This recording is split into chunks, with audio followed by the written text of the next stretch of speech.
अरे तुम सब यहाँ क्या कर रहे हो? जाओ जल्दी से पूजा की थालियाँ तैयार करके लाओ, तुम्हारी 5 भाभी आने ही वाली हैं।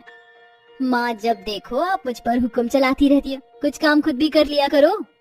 अब क्या सब काम मैं ही करूँ? चुपचाप जाओ और जो कहा है उसे सुनो, नहीं तो तुमसे तुम्हारा फोन छीन लूंगी। मीरा के कहने पर रेनू वहाँ से चली जाती है। हे भगवान, ये आजकल के बच्चे, पता नहीं आगे जाकर इनका क्या होने वाला है।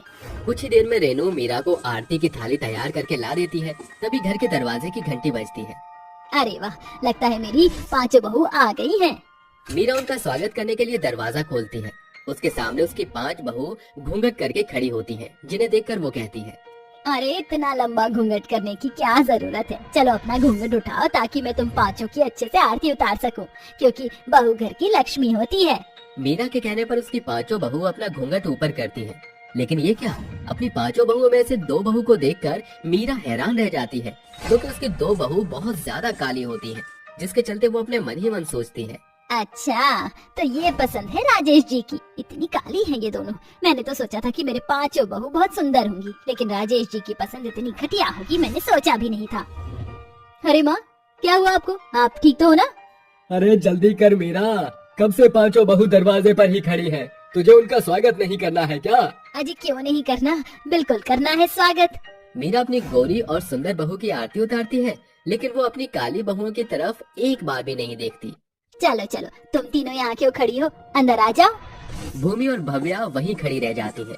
अरे बहू, तुम दोनों यहाँ क्यों खड़ी हो? चलो अंदर आ जाओ। राजेश के कहने पर भूमि और भव्या अंदर आ जाती हैं। लगता है तुम सभी बहुत थक गई हो। चलो जाओ अपने अपने कमरे में जाकर थोड़ी देर आराम कर लो, उसके बाद कई सारी रस्में भी करनी है तुम्हें। रेनू, जाओ अपनी भाभियों को उनके कमरे दिखा दो। रेनू एक एक करके अपनी 5 भाभियों को उनके कमरे में छोड़ आती है, जिसके बाद वो 5 अच्छे से फ्रेश हो जाती हैं और अपना भारी भरकम लहंगा बदल कर साड़ी पहन लेती हैं और थोड़ी देर आराम करने लगती हैं। वहीं दूसरी तरफ मीरा की उसके पति राजेश से बहस होने लगती है। ये कैसी लड़कियों से शादी करवा दी आपने अपने बेटों की?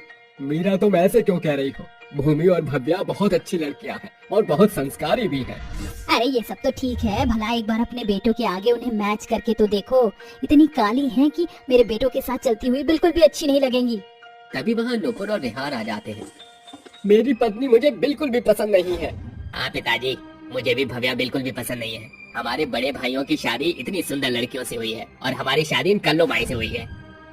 आपने हमारे बारे में एक बार भी नहीं सोचा कि भला ऐसी लड़कियों को तो हम अपने दोस्तों से भी नहीं मिलवा सकते।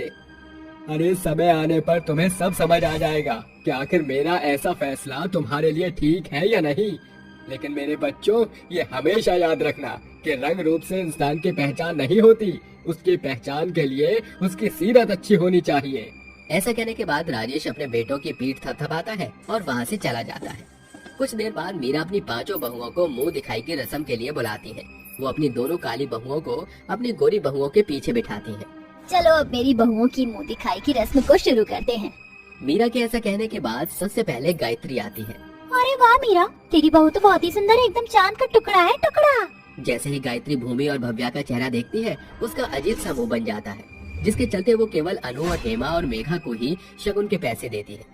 उसके जाने के बाद कई सारी औरतें आती हैं, जिनमें से सिर्फ 1 से 2 औरतें ही बेचारी भूमि और भव्या को शगुन के पैसे देती हैं। बाकी सब केवल अनु, हेमा और मेघा को ही शगुन देती है। देखते ही देखते उन तीनों के पास शगुन के बहुत सारे पैसे इकट्ठे हो जाते हैं। अरे मीरा, हम सभी ने तेरी बहुओं की मुंह दिखाई की रस्म कर ली, अब तेरी बारी है। अरे हाँ हाँ, क्यों नहीं, चलो मैं भी अब इस मुंह दिखाई की रस्म को पूरा कर देती हूँ।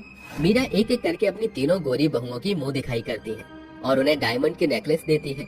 जैसे वो अपनी काली बहुओं की मुंह दिखाई करती है, उसके सारे गहने खत्म हो जाते हैं। ओह ये क्या, मुझे माफ करना बहू, मेरे पास तो एक भी गहना नहीं बचा।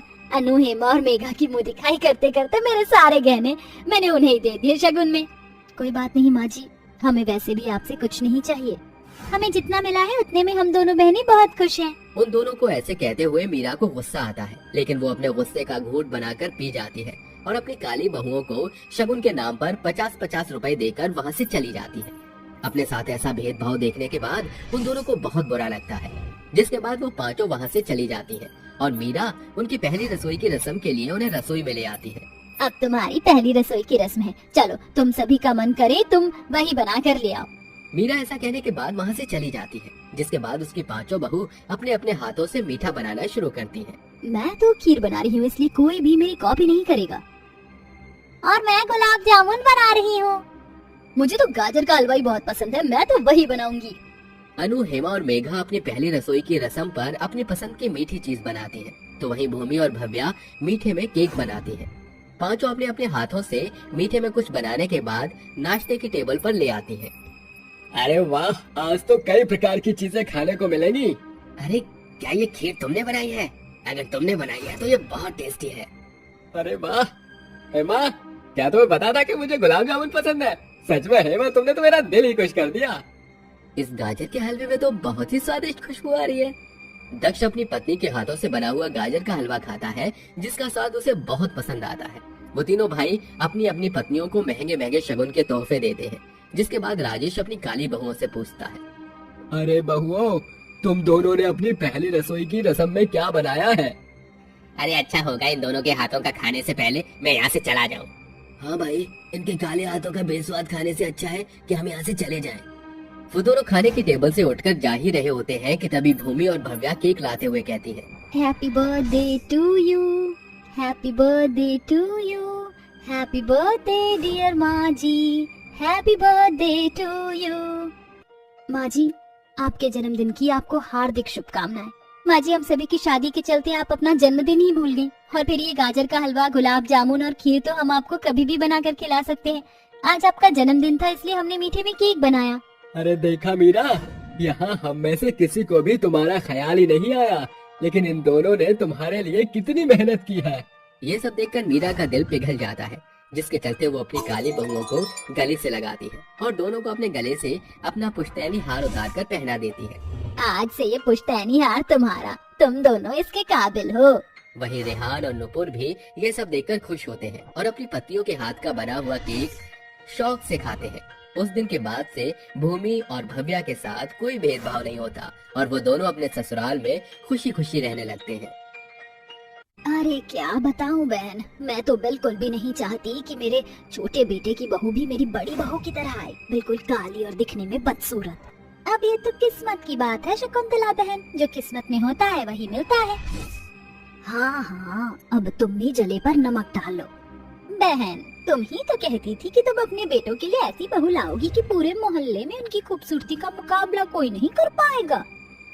सोचा तो कुछ ऐसा ही था, लेकिन बहन मेरे करम फूट गए जो मैं दहेज के लालच में आ गई। वैसे भी दहेज में भी कुछ नहीं मिला मुझे मेरी काली बहू से। तो नहले पर दहला हो गया शकुंतला बहन। वे दोनों आपस में बातें कर ही रही होती हैं कि तभी वहाँ भूमिका आ जाती है। माँ जी, ये लीजिए चाय। अरे बहू, तूने चाय में इतनी सारी पत्ती क्यों डाली है? चाय बिल्कुल काली हो गई है, जैसे तेरा रंग काला है। माँ जी, अब गोरे और काले लोगों में इतना फर्क क्यों करती हो? भगवान के बनाए हुए दो ही रंग हैं, एक गोरा और एक काला, और दोनों ही अनमोल रंग हैं माँ जी। हाँ हाँ बहू, जा अब घर का काम कर ले, बहुत देर से भाषण देती जा रही है। भूमिका वहाँ से चली जाती है, जिसके बाद वो घर के कामों में लग जाती है। अरे शकुंतला, बहुत हो गई बातें। वैसे मेरी नजर में एक लड़की है जिसकी जोड़ी तेरे छोटे बेटे के साथ बहुत अच्छी लगेगी। अच्छा, अगर ऐसी बात है मर्जानिया, तो पहले क्यों नहीं बताया? जल्दी बताओ, सुंदर लड़की आखिर कौन है? अरे इसका नाम गरिमा है और बहुत खूबसूरत भी है। ठीक है बहन, तो तू जल्दी से जा और मेरे बेटे के रिश्ते की बात उस सुंदर लड़की से चला। जितनी जल्दी हो, मैं तो अपने बेटे की शादी करना चाहती हूँ। माला शकुंतला की बात सुनकर अपने घर जाने के लिए निकल जाती है, जिसके कुछ ही दिनों बाद नूपुर का रिश्ता गरिमा से हो जाता है। शादी के बाद शकुंतला गरिमा का गृह प्रवेश करती है। अरे आओ बहू, अंदर आओ, तुम्हारे जैसी खूबसूरत बहू का स्वागत है घर में। गरिमा चावल का कलश पैर से लुढ़का के अंदर आ जाती है, जिसके बाद शकुंतला अपने गले से हीरो का हार उतारती है और गरिमा को देते हुए कहती है, ये ले बहू, ये हमारा खानदानी हार है। इसे वैसे तो बड़ी बहू के गले में होना चाहिए था, लेकिन मेरी बड़ी बहू बहुत काली कलूटी है, उसके काले गले में ये हीरो का हार अच्छा नहीं लगेगा। इस हार को तो तुम्हारे जैसी सुंदर और गोरी गले की शोभा बढ़ाने में ही काम आना चाहिए। ओह गॉड, मेरी सास कितनी प्यारी हैं, मुझे तो यकीन ही नहीं होता। इस हीरे के हार को देने के लिए बहुत शुक्रिया सासू माँ जी। ऐसा कहकर वो अपने कमरे में चली जाती है। वहीं दूसरी तरफ भूमिका को बहुत बुरा महसूस होता है, जिसके चलते वो अपने मन ही मन सोचती है, आखिरी बार मैंने माँ जी से ये हार मांगा था, लेकिन माँ जी ने मुझे अपना ये हार नहीं दिया था। तभी शकुंतला उसके पास आती है।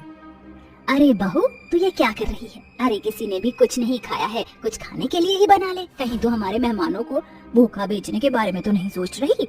नहीं माँ जी, ऐसी बात नहीं है, आप गलत सोच रही हो। मैं अभी सबके लिए कुछ खाने के लिए बना देती हूँ। भूमिका ऐसा कहकर रसोई में चली जाती है, जिसके बाद वो सबके लिए खाना बनाती है और उन्हें खाने के लिए भी दे देती है।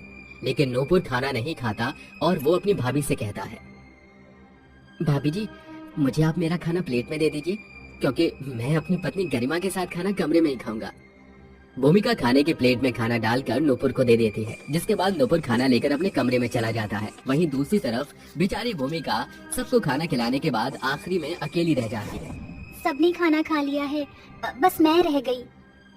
भूमिका अपना खाना लेकर अपने कमरे की तरफ जा रही होती है, तभी उसकी नजर नूपुर के कमरे की तरफ जाती है। उसके कमरे का थोड़ा सा दरवाजा खुला होता है। अरे बेबी, तुमने तो कुछ खाया ही नहीं, ये लो खाना खा लो, उसके बाद हम अपनी सुहागरात भी मनाएंगे। डार्लिंग, पहले तो मेरे पैर दबाओ, मुझे मेरे पैरों में दर्द हो रहा है। अरे हाँ हाँ, क्यों नहीं। भूमिका को ये सब देखकर बहुत अच्छा लगता है। अरे वाह, हमारे देवर जी तो बहुत ही अच्छे, अपनी पत्नी का कितना ख्याल है इन्हें। चलो अच्छी बात है, अब मुझे कमरे में जाना चाहिए। भूमिका खाना लेकर अपने कमरे में चली जाती है, जहाँ उसका पति बहुत ही गुस्से में बैठा होता है। ये क्या हाल मचा रखा है तुमने इस कमरे का? अरे घर में रहकर तुम्हें कोई काम दिखाई नहीं देते हैं क्या? ऐसा कहकर वो उसके बाल पकड़ लेता है, जिसकी वजह से उसके हाथों से खाने की थाली भी गिर जाती है। अजी छोड़ दीजिए मेरे बाल, मुझे बहुत दर्द हो रहा है। मैं बाकी के कामों में बिजी थी, इसलिए अपने कमरे की सफाई नहीं कर पाई। अभी के अभी पूरा का पूरा कमरा मुझे साफ चाहिए। पता नहीं तुम्हारी जैसी काली कलौटी लड़की की शादी मुझसे कैसे हो गई। मैं पूरा कमरा साफ कर दूंगी, लेकिन आप मेरे बाल छोड़ दीजिए। राजीव उसके बाल छोड़ देता है, जिसके बाद बेचारी भूमिका पूरी रात भर अपने कमरे की साफ सफाई में लगी रहती है और अपनी किस्मत पर रोने लगती है। आखिर क्यों मेरे साथ ऐसा हो रहा है? मैंने कभी किसी का बुरा नहीं चाहा। अगले दिन जैसे ही सवेरा होता है, उसकी सास गरिमा की बहुत तारीफ करती है और भूमिका को नजरअंदाज करती है, जिसकी वजह से भूमिका को और भी बुरा लगता है। धीरे धीरे काफी समय निकल जाता है, जिसकी वजह से दिन प्रतिदिन गरिमा बहुत घमंडी हो जाती है। एक दिन वो अपनी सहेलियों को अपने घर बुलाती है और उनके साथ शराब पीने लगती है। अरे जितनी भी पी लूं उतनी ही कम लगती है। तभी वहाँ पर भूमिका आ जाती है। अरे गरिमा, ये क्या हालत बना रखी है तुमने? बस करो, और कितनी शराब पियोगी? दूर रहो, मुझे छूने की कोशिश मत करना अपने इन काले हाथों से। हो गॉड, तुम काली कलूटी उसे अकेला क्यों नहीं छोड़ देती हो? इसकी शक्ल देखते ही उल्टी करने का मन कर रहा है मेरा। जब ये सब शकुंतला देखती है तो उसे बहुत बुरा महसूस होता है। अरे गरिमा बहू, तुमने अपनी ये क्या हालत बना रखी है? ओहो, हमारी पार्टी खराब करने ये बूढ़ी औरत भी आ गई। चली जाओ यहाँ से। शकुंतला की आंखों में आंसू आ जाते हैं। माँ जी, आप रोइए मत, सब कुछ ठीक हो जाएगा। ये मेरी ही वजह से हुआ है बहू। तुम्हारे काले रंग के पीछे मैंने तुम्हारी भलाई को हमेशा नजरअंदाज किया, लेकिन तुम बहुत अच्छी हो और गरिमा को अपनी खूबसूरती का बहुत घमंड है। अगर मैंने उसे अपने सिर पर नहीं बिठाया होता तो ऐसा कभी नहीं होता। तुम बेशक काली हो, लेकिन तुम्हारा दिल बहुत साफ है बहू। सब कुछ ठीक हो जाएगा माँ जी, बस आपको मेरी बात माननी होगी। अगले दिन से शकुंतला एक सख्त सास बन जाती है और घर के सभी काम गरिमा से करवाना शुरू कर देती है। माँ जी, आप मुझसे काम क्यों करवा रही हो? तमीज से बात करो बहू, ये तुम्हारी जेठानी है। अगर आज के बाद तुमने भूमिका से इस तरह बात की तो मैं हमेशा के लिए तुम्हें यहाँ से तुम्हारे घर भेज दूंगी। उस दिन के बाद से गरिमा बहुत हद तक सुधर जाती है और वो अपनी जेठानी भूमिका के साथ अच्छे से बर्ताव करने लगती है। देखते ही देखते शकुंतला की वजह से अब भूमिका की इज्जत उसका पति और घर के बाकी सदस्य भी करने लगते हैं। ये सब देखकर भूमिका बहुत खुश होती है और अपने जीवन में खुशी खुशी रहने लगती है।